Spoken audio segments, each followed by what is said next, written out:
उपमुख्यमंत्री अजित पवार हे जनसन्मान यात्रेच्या निमित्तानं नाशिक दौऱ्यावर आलेले असून ते शनिवारी सिन्नर दौऱ्यावर असून या सिन्नर दौऱ्याच्या निमित्तानं कुठलाही अनुचित प्रकार घडू नये यासाठी राष्ट्रवादी काँग्रेस पक्ष शरद पवार गटाच्या पदाधिकाऱ्यांना नजरकैदेत ठेवण्यात आलं होतं। मात्र उपमुख्यमंत्री अजित पवार यांचा दौरा आटोपल्यानंतर या पदाधिकाऱ्यांना सोडण्यात आलं असून या प्रकाराचा सर्वच राजकीय मंडळींनी निषेध व्यक्त केला।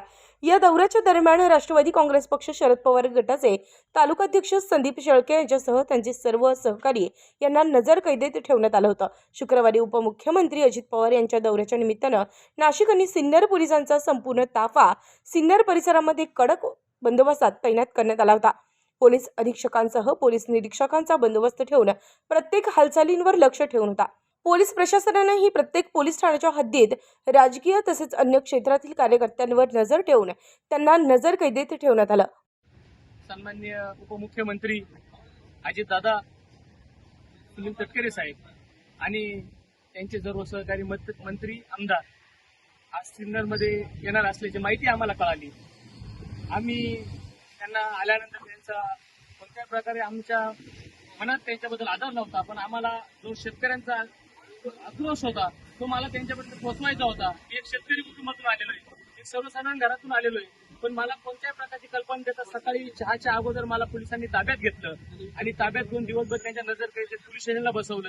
हे अत्यंत चुकीचं आहे। हे सरकार घाबरलेलं आहे, या सरकारला भीती आहे, म्हणून हे सरकार माझ्यासारख्या सर्वसाधारण कार्यकर्त्याला एका शेतकऱ्याच्या मुलाला ताब्यात घेते, दमदाटी करते, पोलिसांना पुढे करते, याचा खऱ्या अर्थाने मी निषेध करतो। आम्हाला काहीच करायचं नव्हतं। आम्हाला दादांना एवढंच विचारायचं होतं का शेतकऱ्यांचं काय, जी कांदा निर्यात नाशिक जिल्ह्यात खऱ्या अर्थाने शेतकऱ्यांचं उत्पन्न आहे, दूध आहे, कांदा आहे, शेतकऱ्यांची शेतीमालाला भाव पाहिजे, हा प्रश्न खऱ्या अर्थाने आम्हाला दादांना विचारायचा होता।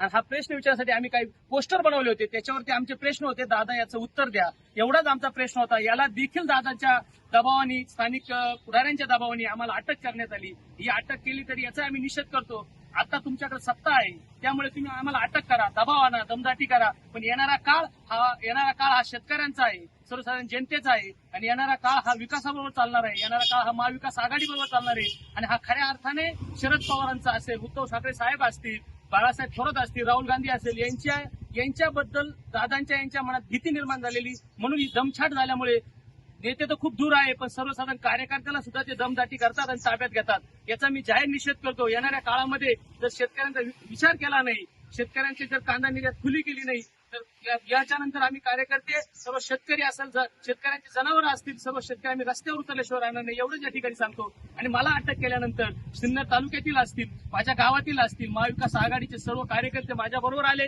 माझ्याजवळ थांबले, मला पाठिंबा दर्शवला। त्याच्या माध्यमातून मी महाविकास आघाडीचे सर्व पदाधिकाऱ्यांचे आभार मानतो। शिवसेनेचे काही पदाधिकारी असतील, काँग्रेसचे असतील, माझ्या गावातील माझे ग्रामस्थ असतील, माझे सहकारी असतील, सरपंच असतील आणि माझे काही मार्गदर्शक असतील, येडेकर सरांकडे, हे सर्व माझ्या पाठीशी उभे राहिले आणि पोलीस स्टेशनमध्ये येऊन ठाम सांगितलं की आम्ही सर्व तुमच्याबरोबर आहे।